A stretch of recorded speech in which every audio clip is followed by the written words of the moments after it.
Welcome to the Easier Way to Sell presentation of Close the Deal Without Selling. Here's your host and developer of the Easier Way to Sell, Ike Krieger.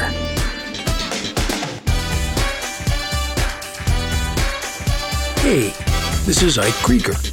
Welcome back.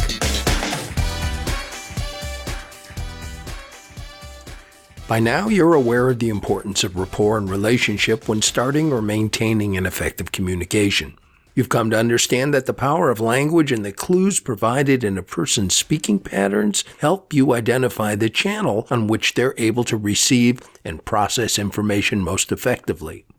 In an earlier segment, I told you about my wife Jenny, whose communications process is predicated upon the fact that she's a visual. She receives and processes information most effectively through her eyes. I'm an auditory. I receive and process information most effectively through my ears. You want to communicate efficiently with me? You should tell me the information or leave it for me on my voice message. To meet Jenny at her model of the universe, you want to write her a note. Both of us are fully capable of responding outside of our preferred mode, just as someone who is right-handed still makes use of their left hand. You've probably heard that the eyes are the windows to the soul. However, your ability to read and recognize what's going on inside of the soul of another person is a skill that you probably don't have. As a matter of fact, it's a skill that very few people possess. What is available to you is access to a different and more reliable signal. This signal is also made available through the eyes of a communicator, and here's what I'm talking about. When humans look upwards, we're accessing pictures in our mind. When a normally wired right-handed human looks up towards 12 o'clock or up to the left, they're recalling a picture or something in their past. For instance, what was the color of your first car? Now, where did you look? You probably looked up and to the left or straight up to 12 o'clock. When a human looks up and to the right, they're usually creating a picture of something. An example would be, what would your first car have looked like if it was painted pink? Good chance you just looked up and to the right. Unless you're left-handed, and then you may have looked up and to the left. When someone looks sideways at their ears, they're accessing sounds or words. Looking at the left ear means you're recalling those sounds and words, while looking at the right ear means you're constructing those sounds and words. And when a human looks down towards their chest or their heart, they're accessing their feelings. When you look down and to the left, you're most likely remembering something emotional that's been passed on to you, like advice or some other emotional communication. When you look down to your right, you're accessing emotional recall of an experience or other type of communication. The emotional context of looking down right has crept into our vernacular. I'm sure you've heard someone say, well, that's downright silly, that's downright beautiful, or that's downright stupid. Just remember, when people are looking down during their conversation, they're accessing their emotions. Now, if in your communication you request information about a certain topic and the person looks up before they respond, you know that they're accessing a picture.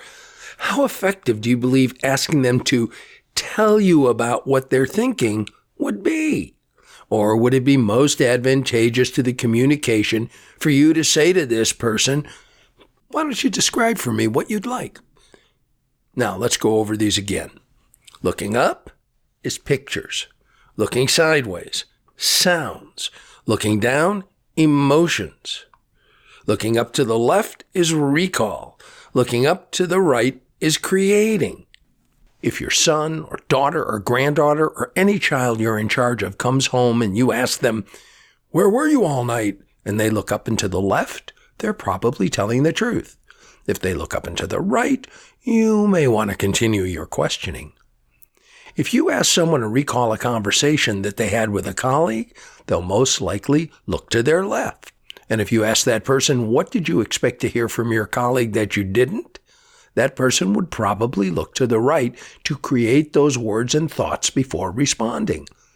I'll let you decide how valuable this could be to you, but all I can say is This is a real good skill to develop. And here's your homework. I want you to watch a national television interview show like Meet the Press or Face the Nation. I want you to turn off the sound and watch the responses by the guests. You'll find it interesting when you start catching them in non-truths. You'll see them start to look up and to the right and go, oh, no, that's not true. Or they'll look down and to their right and you'll say, emotions, they really feel strongly about this. If they're asked a question and they go to the left, that means they're recalling an answer. If they look at their right ear, they're creating their answer on the spot. Your goal with this exercise is to learn when people are accessing one of these states so that you can meet them at their model of the universe.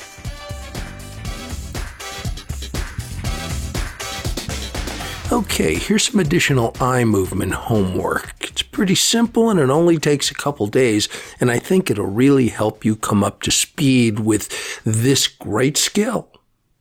On the first day, I want you to watch people when they talk. That's all. Whenever they look upward, say to yourself, picture. And if you have a moment, write down your observations, including the difficulty or the ease with which you were able to identify this visual mode. Now, on the second day, continue the picture exercise and add the auditory mode. When they look to their ears, you should say to yourself, sounds, and remember to write down your observations. Day 3, continue the picture exercise, continue the sound exercise, and add in feelings. When people look down during a conversation or while they're thinking, you should say to yourself, feelings. Again, write down your observations. And finally, compare your notes for the 3 days and examine your ability to identify where someone goes for information. See how much more effectively you're able to spot how people access information when they're thinking and meet them at their model of the universe. Here's a little spot for our Easier Way to Sell licensing program for businesses that have 5 or more salespeople. Here's my first stab at it. Sam is a sales manager. Sam wants his team to do better. Sam finds out about the easier way to sell. Sam's team is doing better. Sam is happy. The end. While we're at it, let me give you some more tools to help you meet people at their model of the universe. What we're going to cover now are sensory-based words that once again let you know what modality someone is using in order to communicate so you can spot that and then deliver your communication to the channel on which they receive and process information most effectively. So, sensory-based words, how it works. Different people communicate using different words to convey the same message. When you understand the different ways of communicating, you can better understand what other people are saying and be better understood yourself. Every individual has different thought and speech patterns. To best communicate with each individual, it's helpful to know the different patterns and be able to relate to each of those patterns. And the best way to identify an individual's preferred pattern is to listen to the words that they use. Research has shown that there are 3 primary patterns, and the first one is visual. Visual people prefer sentences with examples and specific vision-related terms. For example, they say things like, I can see what you mean, or what are you trying to show me? They love to see pictures and graphs. Second is an auditory. Auditory people like to hear explanations and don't want to read a lot of material. For example, they would say things like, I hear your argument, or doesn't sound right to me. Third is a kinesthetic. Kinesthetic people are experiential and prefer movement and tactile situations. For example, they'll say things like, I sense that you're uncomfortable, or I feel for your situation. All people use all 3 ways of communicating, thinking, and learning. However, just like right-handedness and left-handedness, different people have different preferences. Understanding a person's preferences will help you communicate more effectively. Here's an example of 3 different ways that a message can be delivered. A visual might say, that looks good. and auditory. That rings a bell. Kinesthetic. I got a handle on that. You've now been introduced to 2 sensory awareness tools that will make your communications more effective. The challenge is, with all of the things I'm asking you to add into your yes formula routine, it's going to soon feel like the first time you tried to rub your stomach and pat your head. There will be a sense of overwhelm. This is where practice comes in. Remember our 100 pianos conversation. And in our upcoming interview with a very good friend of mine and someone that I'm really looking forward to you hearing, his name is Larry Gantverg. That's G-A-N-T as in Tom, V as in Victory, E-R-G. He'll share with you his concept of what he calls muscle memory or sense memory as it relates to practice and what he's doing in terms of communicating with people on a day-by-day basis. You're going to enjoy this interview. Do your homework. Well, I'm here with what I can only call one of my very best friends in the world, Larry Gantverg. And just hello, Larry. And let me tell them great things about you before you step on my lines. Okay. I've known Larry since the mid-1960s. We went to high school together. We went to college together. Then we kind of went our separate ways, but stayed in contact and have seen each other over the years.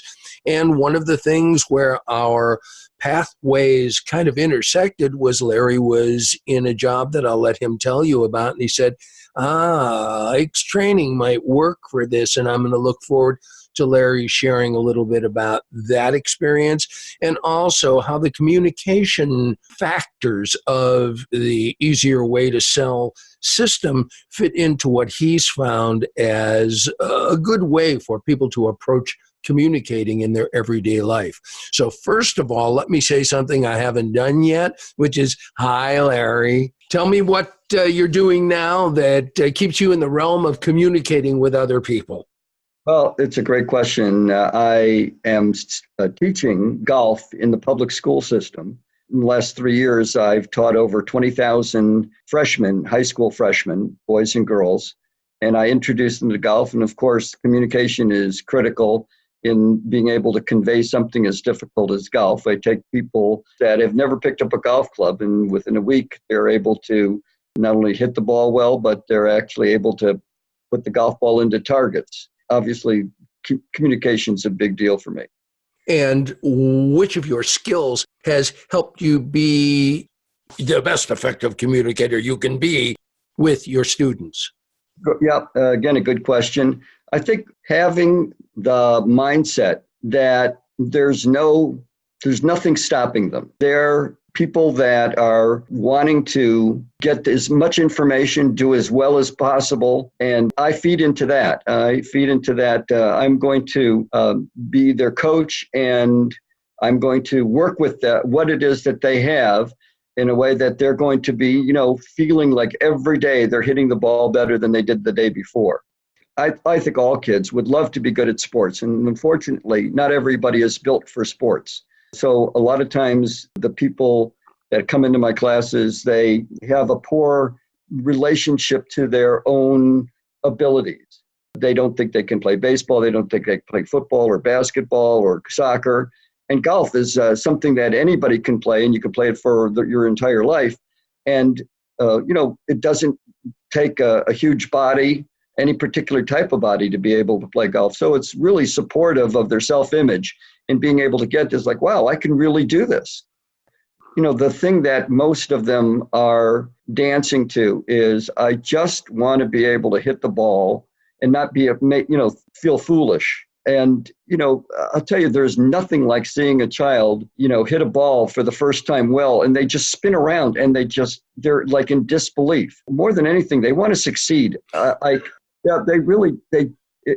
one thing that I would say, the common denominator, that's what I was looking for, that word, is that they just want to succeed in life. They want to succeed with what it is they take on. Every once in a while, you get a kid that doesn't care, they're apathetic. But I would say like 99% of them really want to succeed at what they take on. Well, it's interesting, and I had not even thought about this before the conversation, but Maslow's hierarchy, the top three emotions that humans crave and need so desperately are love, pride, and security.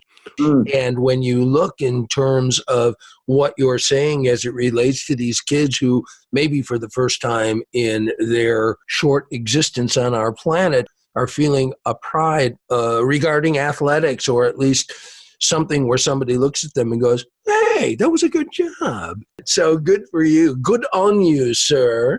Thank you. Tell me how the system was woven into your work in, where was it, Las Vegas? Yeah, I'll can you give you a little background. I had been in court reporting my whole life, court stenographer, and a friend who was working for the company called Homes Illustrated, a real estate advertising company, the free magazines that are in the grocery store, said, I think Larry would be good at sales. And I'd never been in sales before, and I got hired in the job. And within about, I'd say 12 years, my 14-year career, I got made assistant publisher, and I was heading up the sales department. That's a magazine in Las Vegas, 4 magazines in Arizona, and 1 in Albuquerque. And I was flying around. And we'd have meetings every once in a while to create new possibilities for sales. And I shared with me the system, and it restored my faith in sales. Sales always seemed to me like, have a bad taste in your mouth, getting somebody to do something they didn't want to do. And it was such a refreshing take on having people have their problem solved. It was, it's really a brilliant system of work that you've created. Thank you. What type of experience did you have? And if it was great, I obviously want to hear it. And if it wasn't great, I still want to hear it.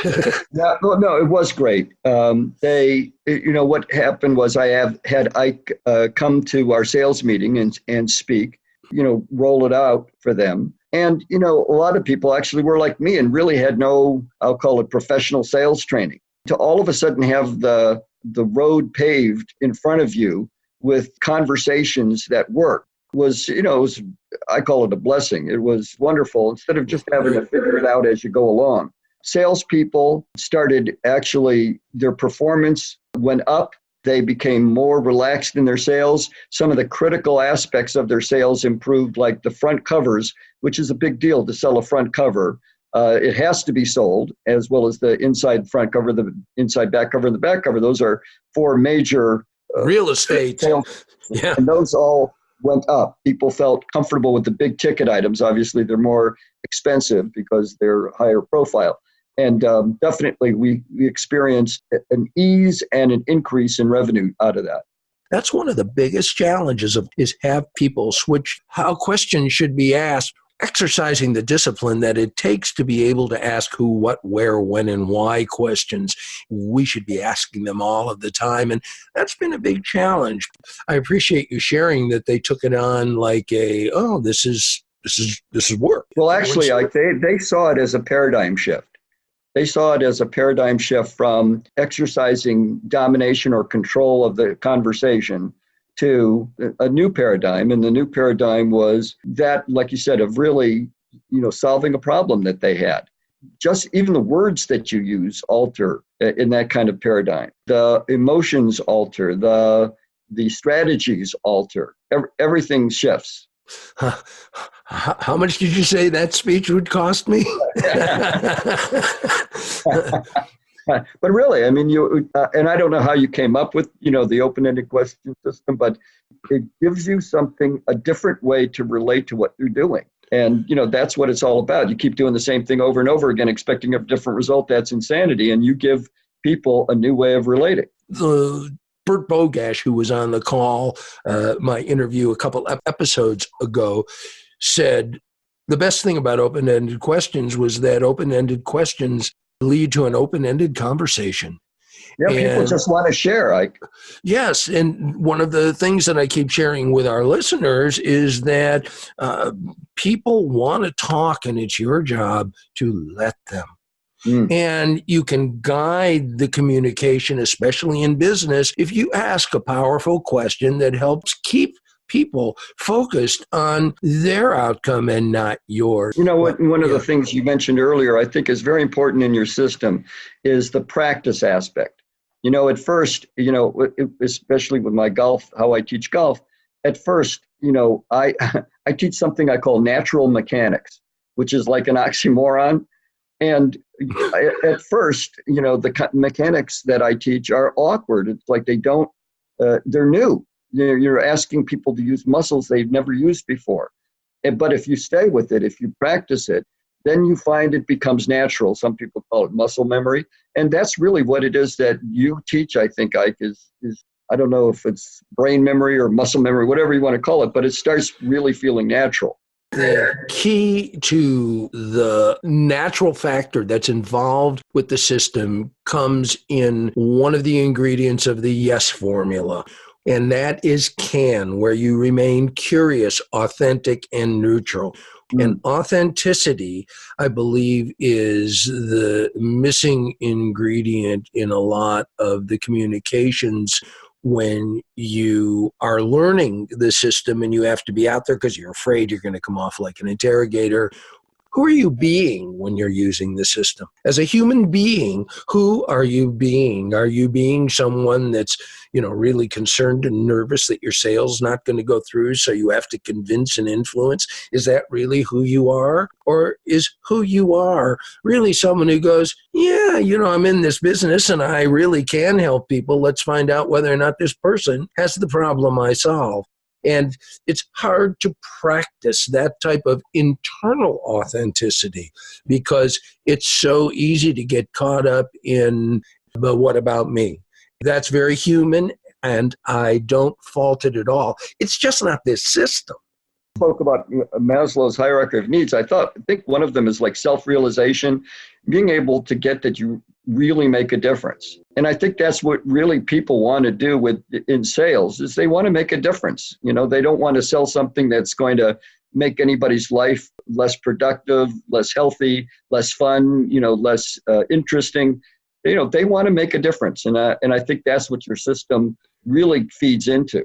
Systems like yours have allowed me to realize the importance of being able to have people be who I say they are and listen to them from that. So it kind of sounds weird, but it really is that rather than listening to them from my opinions and my points of view about them, that I create, just like the kids, I create the possibility of who they are of being, great sportsmen, people that can really generate results using my system.